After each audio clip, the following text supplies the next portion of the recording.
Hayotda hamma narsa fikrdan boshlanadi. Siz qanday o'ylasangiz, shunday yashaysiz. Ba'zilar muvaffaqiyatni tasodif deb o'ylaydi.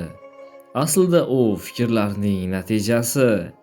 Agar siz fikringizni o'zgartirsangiz, hayotingiz ham o'zgaradi. Biz har kuni minglab fikrlarni o'tkazamiz. Ammo ular orasidan faqat ijobiylari bizni oldinga suradi. Salbiylar esa bilmasdan hayotimizni tormozlaydi. Men eplay olmayman. Bu men uchun emas degan so'zlar, bu sizni himoya qiluvchi devor emas, bu sizni tutib turuvchi to'siqdir.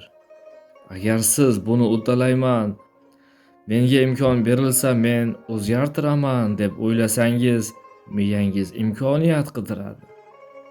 Fikr o'zgarsa, yo'l ochiladi. Har bir katta o'zgarish kichik fikrdan boshlanadi. Steve Jobs, Elon Musk yoki Bill Gates, ular ham bir fikr bilan boshlashgan. Fikr bu urug'. Agar uni sug'orsangiz, u o'sadi. Hayotingizni o'zgartirmoqchimisiz? Avval fikringizni o'zgartiring.